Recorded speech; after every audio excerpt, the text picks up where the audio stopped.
Thank you so much for watching. My name is Brian Ersalesi. I'm the Supervisor of English and Arts for the Rutherford Public Schools. My name is Danica Schmeding. I'm the Supervisor of STEM.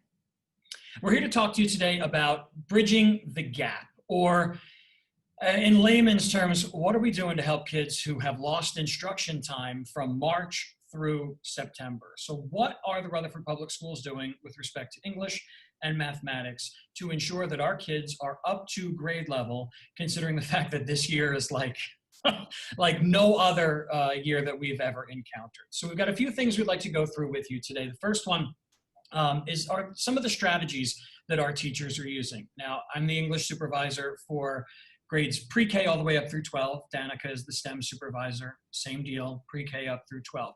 So all of these strategies are things that are global. When we look at the whole overarching aspect of our school district, these are things that are happening in all of your children's classrooms. So the first thing we're going to talk about are the PLC and the grade level meetings that are happening weekly, in some cases daily. And a PLC is a professional learning community, just one of those fancy acronyms that educators like to use.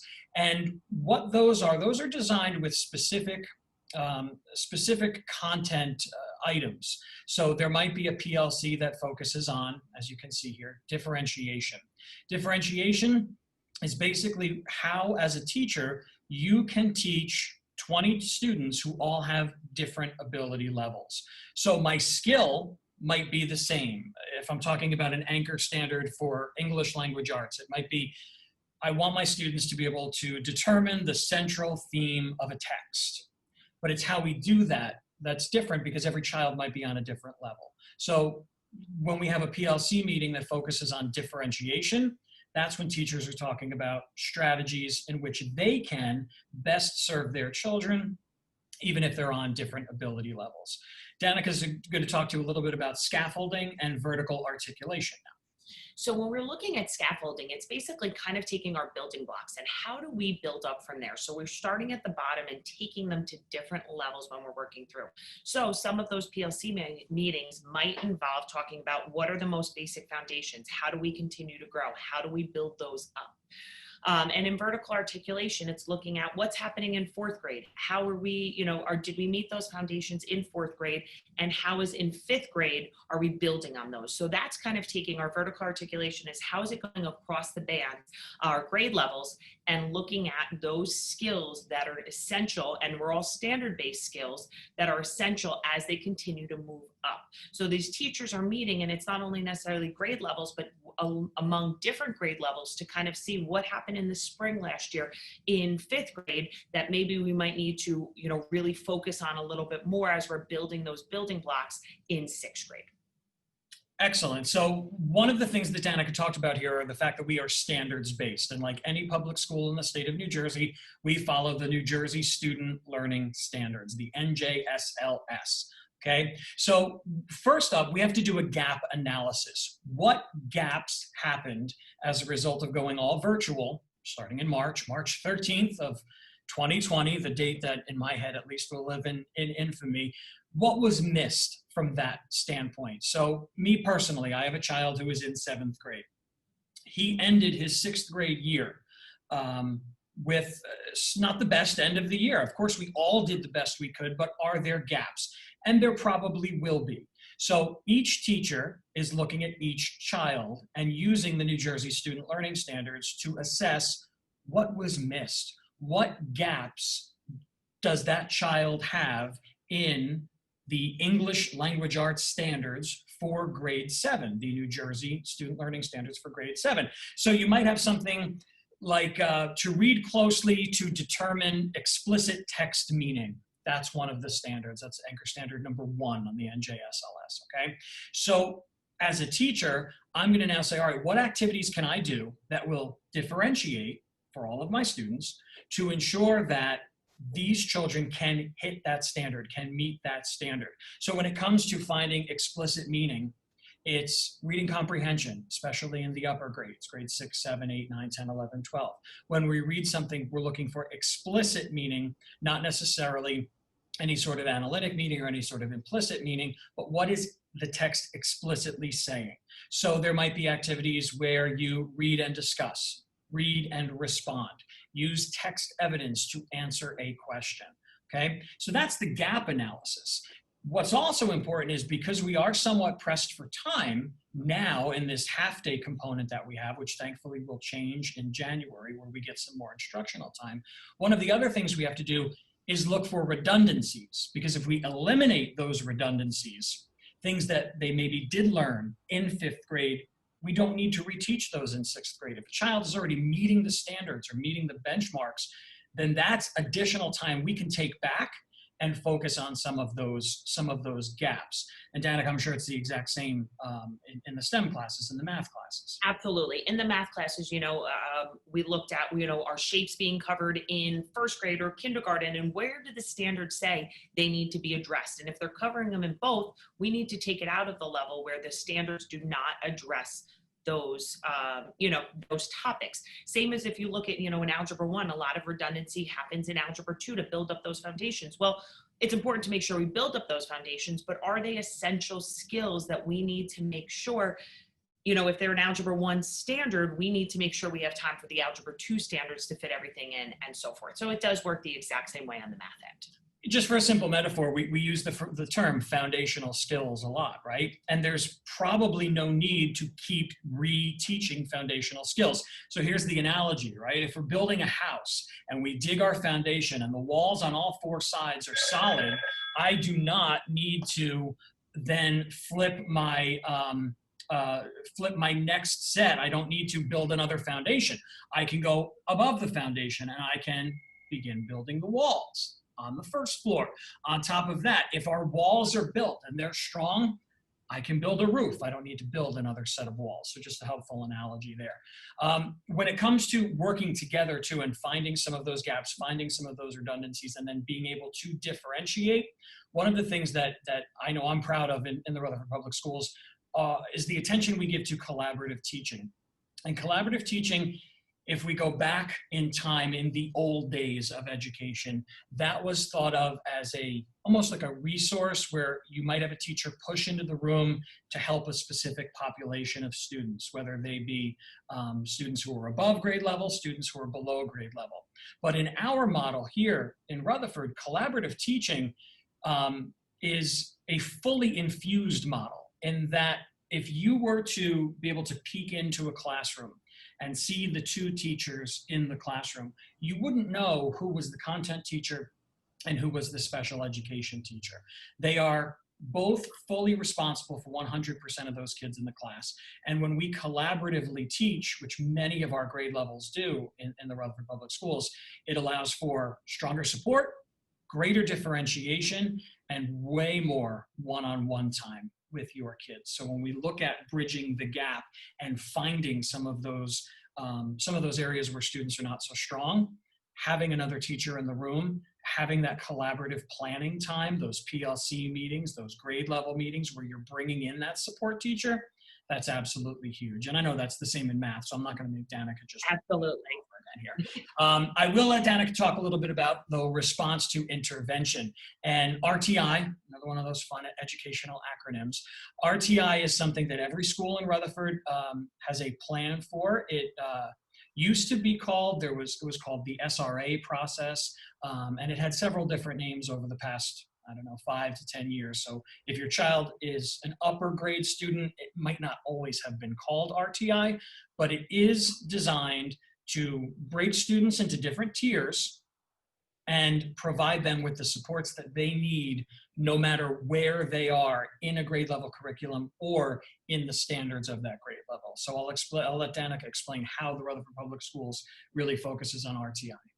So in every grade level, students are evaluated or assessed based on multiple measures, and that might be historical grades. And we'll talk about a little bit later on some of the tools that we're using. It could be Linkit scores, it could be IXL scores, it could be teacher observation, it could be a pretest. So across the board, they're working on looking at multiple measures to identify students that might need those additional supports. And it comes in a 3-tiered program, where if you look here on the diagram, the tier 1 is basically what happens happens in the classroom.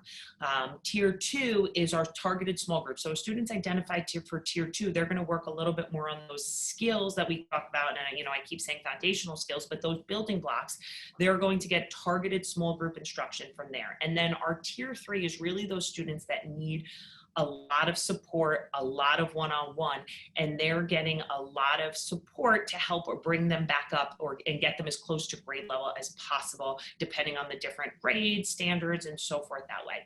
It happens both in the classroom and out of the classroom, depending on, the tiers that a student might fall in. And even within the different buildings and the different grade levels, tier 3, which again is our targeted students, our students who need the most assistance with specific standards, could be anything from an RTI teacher in Pierpont School pushing into a classroom, doing a whole class instruction, and then working one-on-one with the child who needs a little bit more intensive intervention.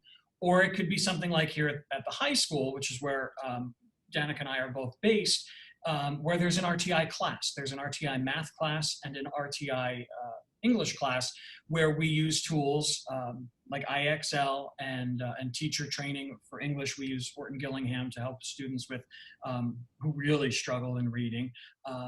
And it gives them the chance to work in a classroom environment as opposed to a whole group environment where everybody is working together. They are in a smaller class where they can focus on just the skills that they absolutely need. So these are some of the strategies that we do use. Link It happens in grades 3 through 8. And just a little bit of a screenshot here. This is taken from their website, and this is what they do for us. It is a benchmark assessment series, and it is predictive to the state assessments that New Jersey gives. They used to be called the PARCC tests. They are now called the New Jersey Student Learning Assessments, or the NJSLA. I know we throw a lot of acronyms at you, I'm sorry.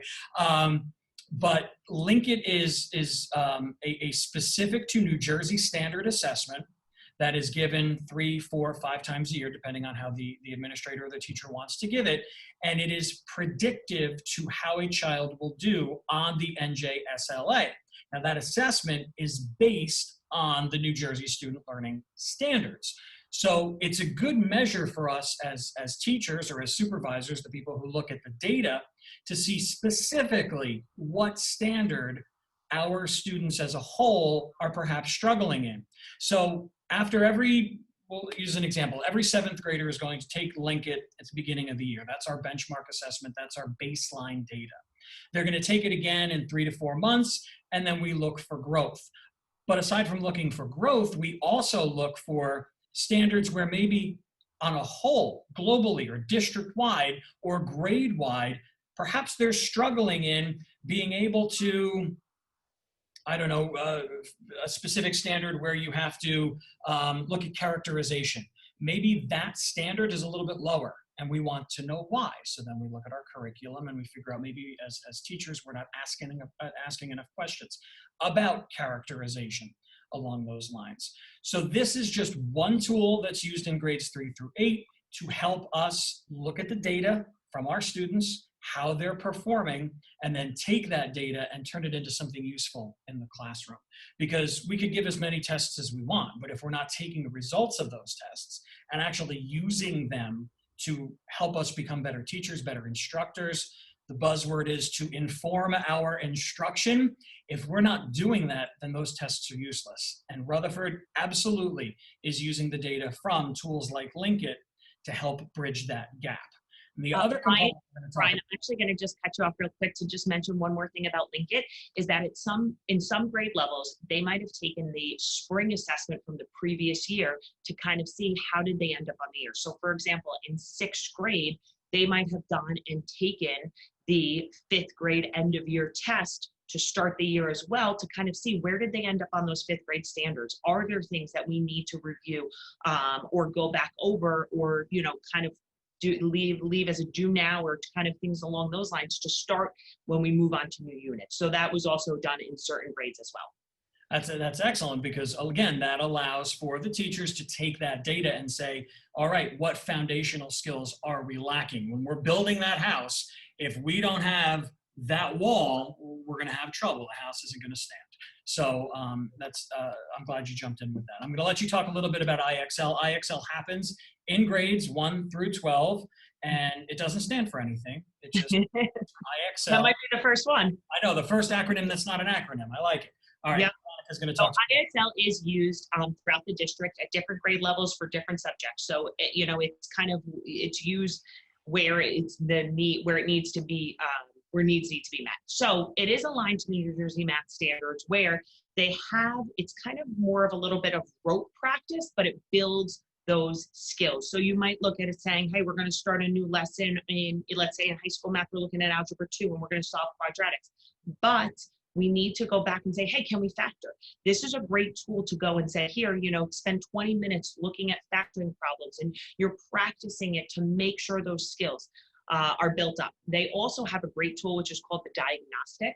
And the diagnostic looks at, from both the math in the ELA end, different foundations. So on the math end, it might be number sense and algebra skills and measurement and geometry. And it gears questions based on how your child is doing. So if they start to take the diagnostic, they're doing really well, it is going to then give them harder questions. If they start to struggle, it's going to bring questions back to kind of give them a level to see where they stand. This provides the teachers with essential information about where their strengths are and where their weaknesses are. And it gives recommended skills to help take those weaknesses and build them up. And that's really where this becomes such a powerful tool, especially this year. Yeah, and it is very similar for English. And again, I said I have 2 kids who are in the Rutherford Public Schools. One is in 5th grade, one is in 7th grade. So if your child comes home and says, oh, I have to do IXL for homework, I guarantee, and that's what my kids say, I guarantee you that it is something that's helpful. You can see on the screen here, I just flipped it to the language arts standards. The New Jersey state flag is there, and the yellow background. It is completely aligned to the New Jersey student learning standards. So when we are doing something that is in a 6th grade English standard skill set in IXL, it absolutely is tied to something that is then in our curriculum as a public school in New Jersey, because we follow those standards. This is a nationwide program, however, it is tiered specifically for the New Jersey student learning standards. And that is why, that's one of the reasons we use it. And Danica talked about the fact that it is a smart test. So it is going to start with lower level questions. I believe it begins with 2 grades below where a child is. So if your child is in 9th grade, it's going to begin with 7th grade skills. If they get those correct, it moves them up to 8th grade skills. If they are getting those correct, it's going to move them up to 9th grade skills. And it won't stop there. If you have a child, we talk about bridging the gap, it's not just negative gaps, there's also the positive aspect as well. If your child is in 9th grade and is excelling, it's going to give them 10th grade level questions, 11th grade, and it goes up through freshman year of college. They call it 13th grade in this program. But when we look at the data end, we can see where a child is falling up through 13th grade according to the IXL algorithm. It touches everything from reading, writing, grammar, everything that's measured in the New Jersey student learning standards can be assessed using IXL. And the other positive component about this is if a child does get something wrong, it tells them why. It doesn't just say, and then move on to the next question.